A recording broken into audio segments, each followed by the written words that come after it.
Bio ist aus Sicht der Verbraucher ja häufig Idylle pur. Das ist natürlich nicht so. Und Bio sollte möglichst nicht noch teurer sein. Ja, was sollen die Landwirte dann machen? Nach Bio-Richtlinien produzieren, aber bis an die Grenze der Richtlinien finde ich eher problematisch. Können wir Bio vertrauen? Und wie verlässlich sind die Biosiegel?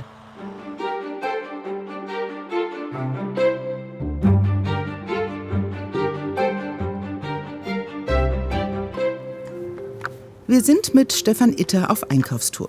In einem Supermarkt mit vielen Bioprodukten in Fritzlar. Der Mann kennt sich aus. Er hat einen eigenen Biohof im nahegelegenen Kirchberg. Hallo, guten Tag. Von dem Biogouda hätte ich gern 300 Gramm geschnitten. Itter kauft hier alles, was er nicht selbst produziert. Ich glaube, dass ökologische Landwirtschaft die bessere Form der Landwirtschaft ist. Also ich sehe auf meinem Betrieb, wo die Unterschiede liegen zwischen Bioanbau und konventioneller Landwirtschaft. Und so wäre es ja absurd, wenn ich dann anders einkaufen würde. Rund 12 Milliarden Euro geben die Deutschen für Bio im Jahr aus. Also dafür, dass alles natürlich ist und auf künstliche Zusätze und Pestizide verzichtet wird. Wie bei dieser Weidemilch. Also auf der Verpackung steht, dass die Milchkühe mindestens 120 Tage im Jahr und 6 Stunden pro Tag auf die Weide kommen. Immerhin. Sonst kannst du als Betrieb auch Kühe halten, die einen Auslauf haben, die aber nie auf der Weide sind. Und das ist Bio. Bio ist also nicht gleich Bio. Auch wenn laut Verordnung jeder Bio-Milchkuh eigentlich 6 Quadratmeter Stall und 4 Quadratmeter Auslauffläche zusteht. Upländer Bauernmolkerei.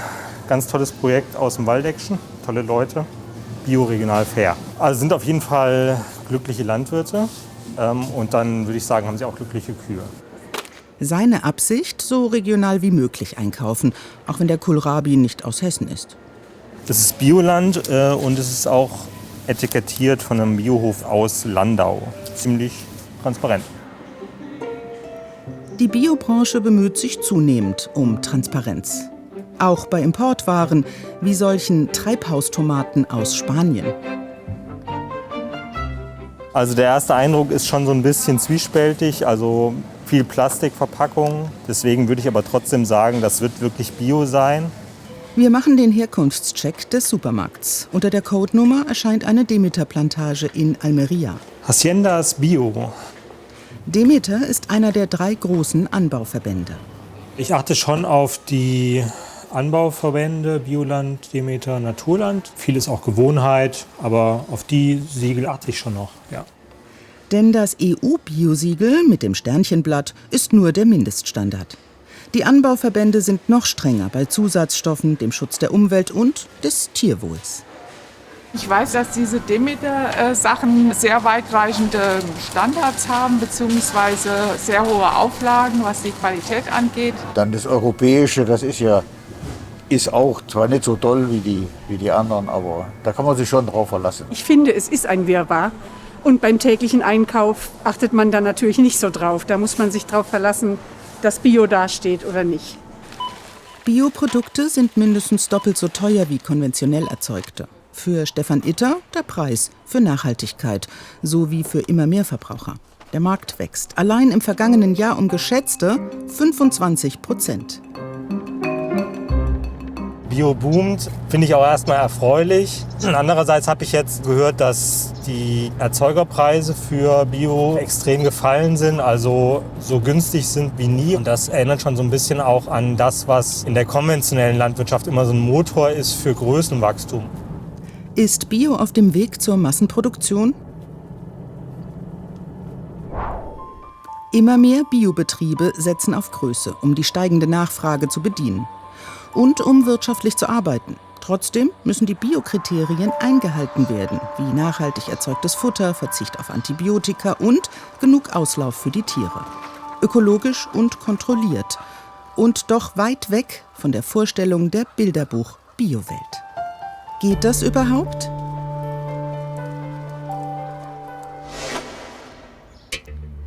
Wir gehen zum Verbrauchermagazin Ökotest in Frankfurt und treffen Expertin Birgit Hinsch. Ich will von ihr wissen, ob das überhaupt noch Bio ist. Bio ist aus Sicht der Verbraucher ja häufig irgendwie das Nonplusultra, auch gerade so in der Tierhaltung. Man stellt sich vor, Bio-Eier, das stammt einfach von glücklichen Hühnern und auf dem kleinen Bauernhof Idylle pur. Das ist natürlich nicht so. Auch die Biolandwirte produzieren häufig für einen Massenmarkt und damit eben im großen Stile. Aber man möchte als Verbraucher die Produkte ja auch günstig haben. Wo sollen die alle herkommen, wenn man jetzt nicht auch in Masse produziert? Aber kann sich der Verbraucher tatsächlich darauf verlassen, dass diese vielen verschiedenen Biolabel die gesetzlichen Kriterien einhalten? Die Bio von Aldi oder Rewe Bio, Edeka Bio, wie sie alle heißen, das ist einfach lediglich ein Name. Aber es gibt also ein grundlegendes, das eigentlich auf allen Bioprodukten dann drauf ist. Das ist das EU-Biosiegel. Das regelt beispielsweise, dass eben chemisch-synthetische Pestizide verboten sind, dass Gentechnik verboten ist und dieses Sechseckige, das ist das, was wir früher in Deutschland hatten. Das darf freiwillig zusätzlich drauf gedruckt werden. Und manchmal auch noch ein zusätzliches Label der Anbauverbände. Also zumindest diese Standards, die da festgelegt sind, davon sollte man ausgehen, dass sie auch gewährleistet sind. Die Regeln der Bioanbauverbände ähneln sich im Grundsatz, unterscheiden sich aber in einem Punkt deutlich vom EU-Siegel, erfahren wir. Ein Beispiel ist, finde ich auch sehr wichtig, also Bioland, Demeter, aber auch Naturland, dass die von ihren Landwirten verlangen, den kompletten Betrieb umzustellen. Und bei EU-Bio ist es halt auch möglich, Teile nur umzustellen. Also man kann beispielsweise einen konventionellen Anbau von irgendwas haben und gleichzeitig auch einen Bioanbau im gleichen Betrieb. Das ist natürlich immer so eine Sache, weil man da vermischen kann, verwechseln kann. Die Gefahr besteht. Der Eiwelshof in Kirchberg. Er ist Naturland-zertifiziert, also komplett Bio. Und weit weg von Massentierhaltung. Mehr Bauernhof als Produktionsbetrieb. Wir treffen Biobauer Stefan Itter wieder. Er hat den Hof vor 20 Jahren vom Vater übernommen und gleich auf Bio umgestellt. 200 Hennen hält er in 3 Krüppchen. Erlaubt sind 6 Hühner pro Quadratmeter Stall und 4 Quadratmeter Freiland pro Tier. Das Futter kauft er dazu, aber auch nicht irgendwo. Das ist eine Futtermühle, die auch Naturland zertifiziert ist. Genau, das muss auch so sein, weil ich auch Naturland zertifizierte Eier verkaufe. Und dann muss das Futter auch so sein. Und da mische ich dann noch eigenen Weizen rein. Das ist dann sozusagen eine Kombination. Aber die Legehennen sind sehr anspruchsvoll, was das Futter anbetrifft. Also das könnte ich nicht allein selbst erzeugen. Hier ist Bio das, was vor Massentierhaltung und Antibiotika normal war. Wie es sein Groß- und Urgroßvater hier gemacht haben. Nur heute ist von Anfang bis Ende alles vom Verband geregelt. Strenge Vorgaben für glückliche Hühner. Also, dass die Hühner einen Auslauf haben, den sie nutzen können. Dass sie natürlich einen Scharraum haben, dass der Stall eingestreut ist mit Stroh, dass es natürlich genügend Futterplätze gibt, genügend Legenester. Die Hühner sind im Prinzip den ganzen Tag beschäftigt. Also ich frage mich selbst manchmal, was sie den ganzen Tag machen, aber von morgens bis abends sind die im Auslauf. Wir erfahren, dass auch bei Bio erlaubt und normal ist, jährlich Millionen männlicher Küken zu vergasen und zu schreddern. Das Kükenschreddern hat ja den Hintergrund, dass man eine sehr spezielle Zuchtlinie hat, die wirklich nur Eier legt und dann machen die Hühner auch nichts anderes. Itters Hühner sind anders gezüchtet. Ihre männlichen Bruderküken dürfen noch einige Monate als Masthähnchen weiterleben. Das ist ein Zweinutzungshuhn, das ist eine Züchtung der ÖTZ, ökologische Tierzucht. Das heißt, du bist ein bisschen scheu. Das heißt, es ist eine Rasse, die eben nicht nur Eier legt, sondern auch sehr gut Fleisch ansetzt. Das heißt, beide Nutzungsformen sind möglich, sowohl Eier als auch Fleisch. Das heißt, da kann man die männlichen Küken eben auch aufziehen und auch gut verwerten. Naturland hat gerade beschlossen, das Kükentöten in diesem Jahr ganz abzuschaffen und komplett auf solche Zweinutzungsrassen umzustellen. Die aber sind keine Turbohennen, legen höchstens 300 Eier im Jahr. Und alle sehen etwas anders aus. Das liegt so ein bisschen an der Genetik. Die nennt sich auch Coffee and Cream. Die sind manchmal so ein bisschen cremefarbener, manchmal ein bisschen brauner.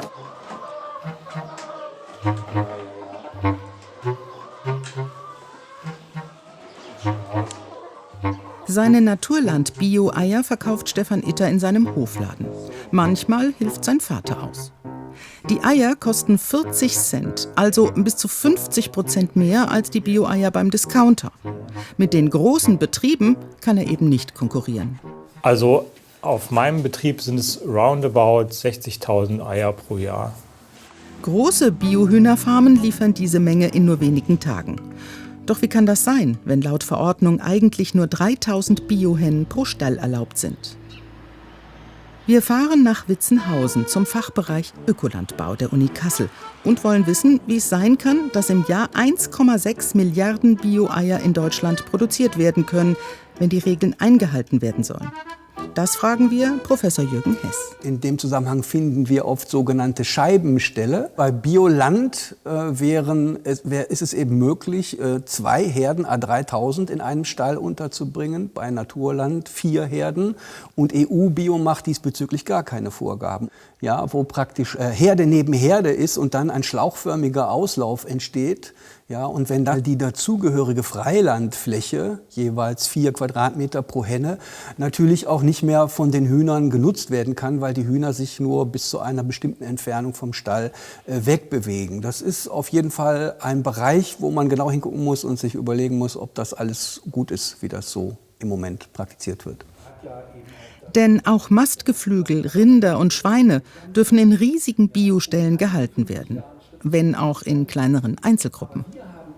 Supermärkte brauchen eben größere Chargen und das kommt überwiegend von größeren Biobetrieben. Das mögen manche als Massentierhaltung empfinden, aber die Nutztierethologen sagen, eine artgerechte Tierhaltung ist so schon noch möglich. Und es ist halt immer die Frage, wie werden die Tiere gehalten, wie wohl fühlen sich die Tiere und wie gesund sind die Tiere.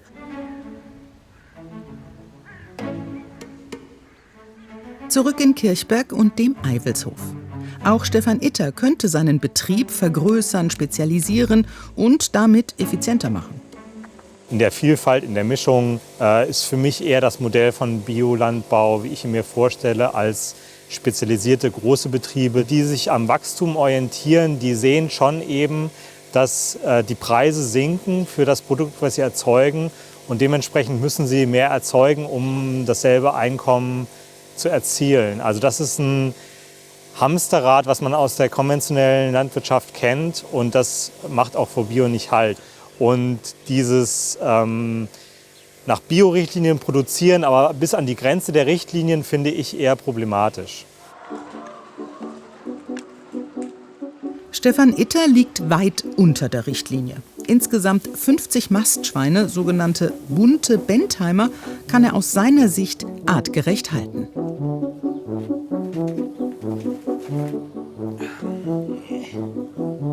Also die Stallhaltung mit Auslauf ist ja Standard im Ökolandbau. Ich habe auch eine Gruppe mit Freilandhaltung. Aber so es gibt einen Stallbereich, der geschützt ist. Dann gibt es einen großzügigen Auslauf, wo die Tiere sich bewegen können. Es gibt Stroheinstreu. Also ich tue alles, damit es denen gut geht.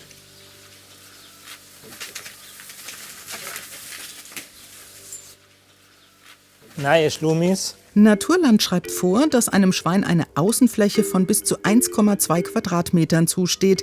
Diese haben etwa 5-mal so viel. Hey. Konventionell gehaltene Schweine kommen nie raus. Doch auch Bioschweine leben nicht ewig. Nach 2 Jahren bringt Itter sie zu einem nahegelegenen Schlachthof. Immer paarweise, damit sie bis zuletzt nicht allein sind.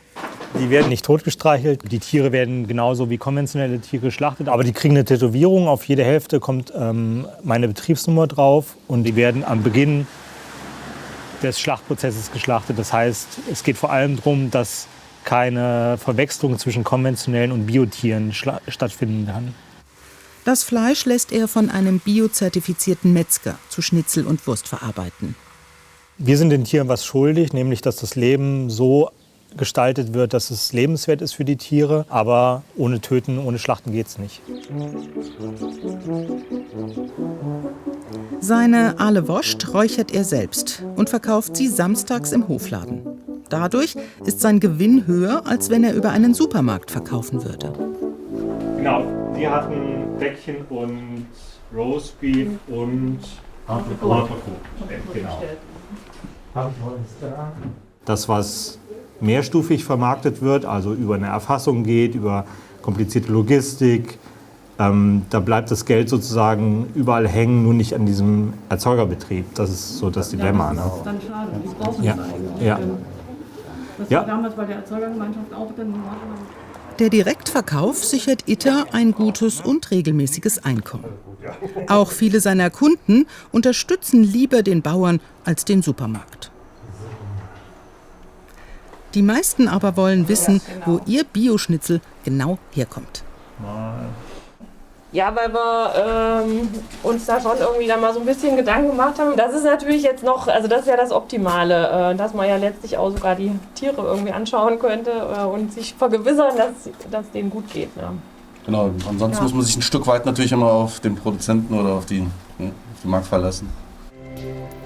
Nicht einfach angesichts der wiederkehrenden Bioskandale. In Hessen mit seiner kleinstrukturierten Landwirtschaft ist uns kein Fall bekannt. Doch die Bilder, die Tierschützer heimlich gemacht haben, zeigen Schlimmes.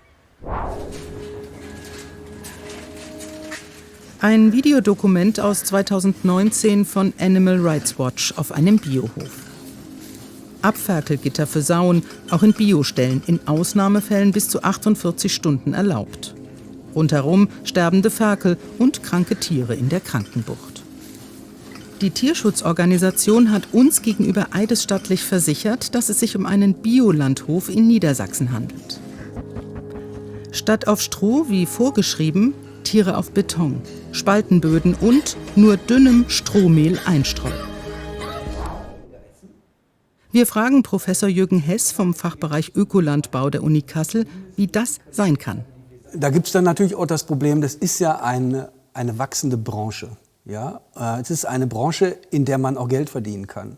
Und das ruft natürlich Trittbrettfahrer auf den Plan. Ja? Und während es zu Zeiten, wo der Ökolandbau noch eine kleine Keimzelle war, es sich nur um Überzeugungstäter gehandelt hat, ja, gibt es eben heute auch zunehmend mehr, das müssen gar nicht viele sein, aber zunehmend mehr, die ein Interesse daran haben, einfach Geld zu machen und die dann auch an die Grenzen gehen. Ja, wie man eben, und zum Teil vielleicht auch über die Grenzen, das würde ich dann auch als kriminell bezeichnen, wenn so etwas passiert. Wir zeigen ihm mehr Bilder der Tierschutzorganisation, wieder aus deutschen Biolandbetrieben. Ökologisch ist vieles davon sinnvoll. Doch aus Sicht der Tiere sind die Verbesserungen marginal. Die folgenden Aufnahmen zeigen, was der Biolandstandard legal zulässt und was daher in vielen deutschen Bioland-Tierhaltungen so praktiziert wird. Diese Kühe warten durch den stark verkoteten Laufgang in ihrem Stall.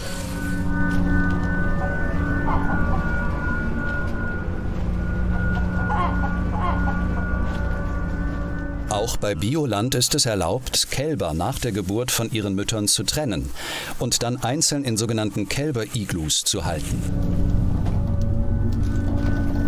Ja, die Bilder sehen natürlich nicht gut aus, aber ich muss sagen, aus über 30-jähriger Berufspraxis, ich kenne solche Betriebe nicht. Manche Aussagen, die gemacht werden, wie zum Beispiel, dass die Kälber von ihren Müttern getrennt werden, ja, da muss man sagen, ja, das ist ganz breit in der ökologischen Landwirtschaft so. Und auch hier gibt es eine Bewegung, die muttergebundene Kälberaufzucht. Ja, das treiben Biobetriebe im Moment gerade sehr stark voran. Es ist noch eine kleine Bewegung, aber es gibt zunehmend mehr Betriebe, auch Milchviehbetriebe, die das tatsächlich praktizieren. Also eine muttergebundene Kälberhaltung.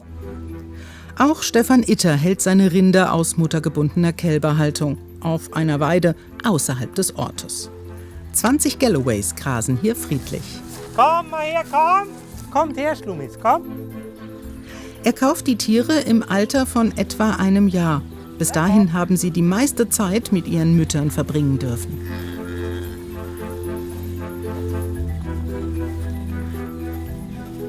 Bei den Rindern habe ich einen sehr netten Naturlandbetrieb, einen Kollegen, der macht Mutterkuhhaltung von den Galloways. Der hat um die 80 Kühe, auch hier in Nordhessen am Herkules, ganz toll. Und von dem bekomme ich Kälber, weibliche Tiere.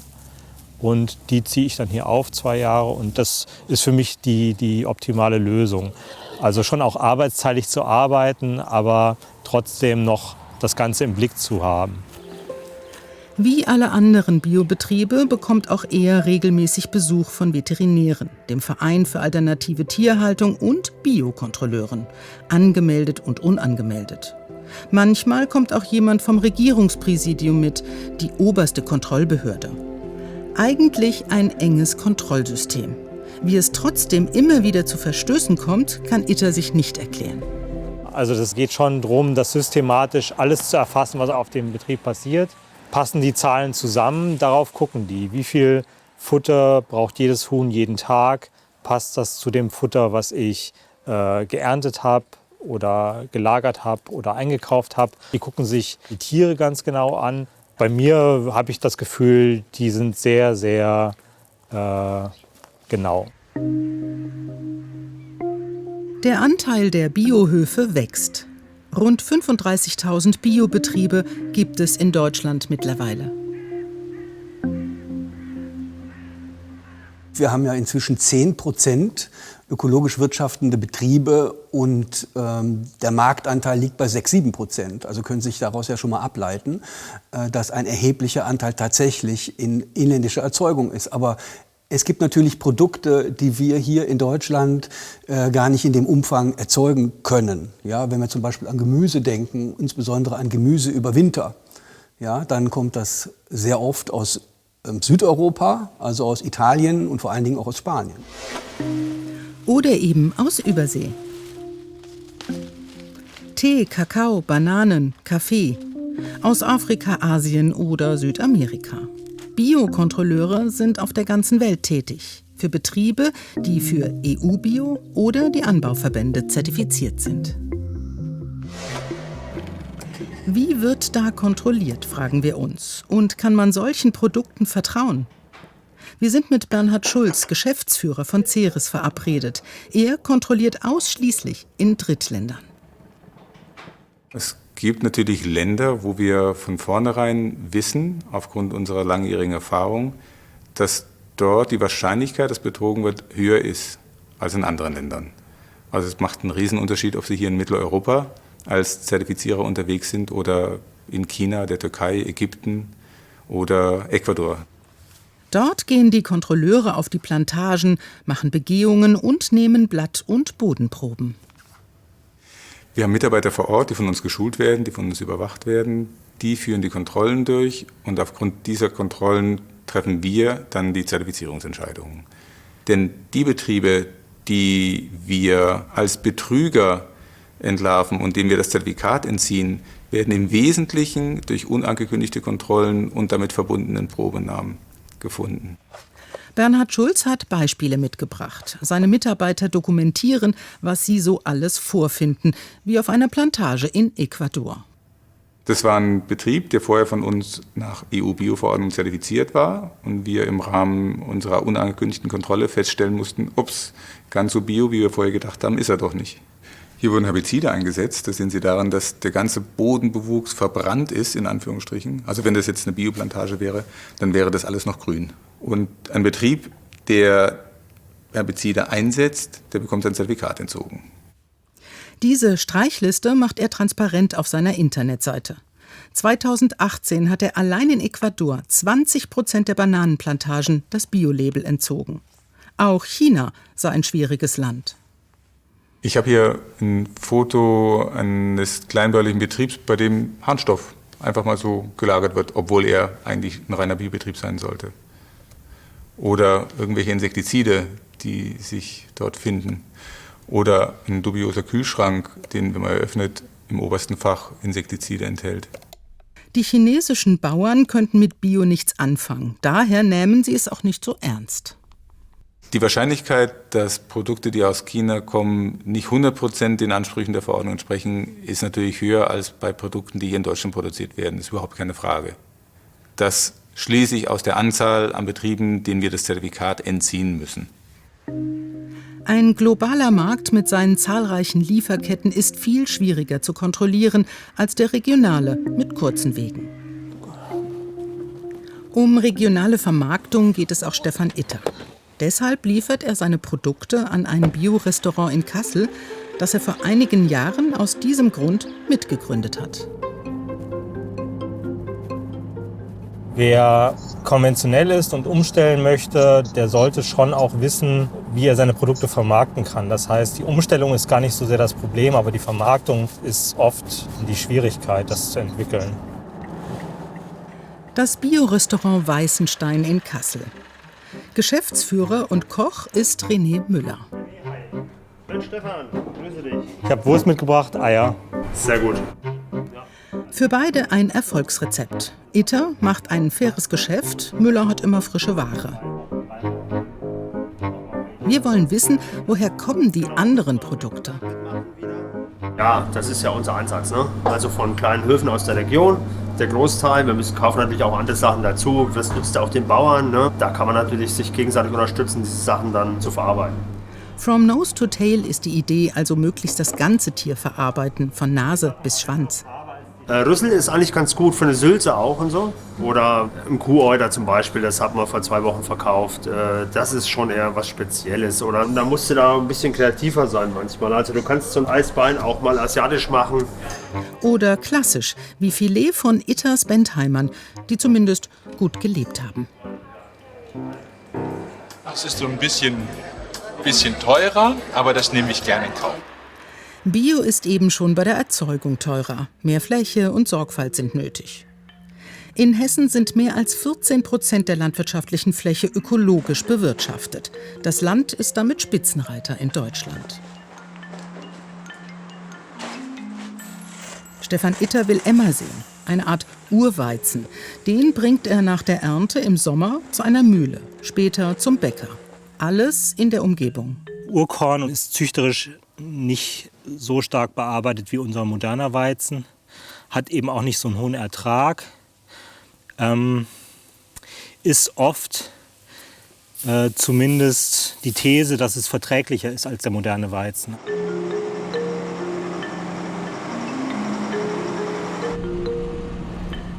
Der Ökolandbau kommt ohne chemischen Dünger, Pestizide oder Unkrautvernichter aus. Stefan Itter zerstört mit seinem Gerät einfach das keimende Unkraut mechanisch mit einem sogenannten Striegel. Das Unkraut ist ja auch ein Ausdruck davon, dass es ein lebendiger Boden ist. Man muss eben mehr mechanisch Unkraut bekämpfen, aber das geht schon ohne Chemie und ohne Glyphosat. Ja. So laugt der Boden nicht aus und das Grundwasser wird nicht belastet. Im Boden stecken die wichtigsten Tiere auf dem landwirtschaftlichen Betrieb. Das sind nicht die Tiere, die man sieht, sondern das sind die Tiere im Boden, das Bodenleben, die Bodenfruchtbarkeit, was wir über unsere Wirtschaftsweise bewahren und fördern und aufbauen müssen. Immer mehr landwirtschaftliche Fläche wird zu Ökolandbaufläche. Meine Utopie wäre, dass wir in 50 Jahren, sagen wir mal, 50% Ökolandbau hätten. Ganz Hessen ist seit dem vergangenen Jahr Ökomodellregion. Das heißt, Verbände und Vermarkter arbeiten eng zusammen, vom Land finanziell unterstützt. Doch die Förderung für kleinere Höfe ist aus Sicht vieler noch nicht gerecht. Das Kernproblem ist, wir müssen von der Flächenförderung weg. Ja, also es kann nicht sein, dass die Betriebe das meiste Geld bekommen, die die meisten Hektare haben und deshalb vielleicht sowieso schon effizienter wirtschaften können als kleinere Betriebe. Da kann einfach noch mehr passieren, dass man noch stärker aus der Nische herauskommt, also auch was den Anbau hierzulande betrifft, dass noch mehr Landwirte umstellen und da eben auch die entsprechende finanzielle Förderung dafür bekommen. Nach allem, was wir gesehen haben, Bio ist meistens Bio. Vielleicht nicht immer, wie wir uns das vorstellen, aber je regionaler, desto mehr.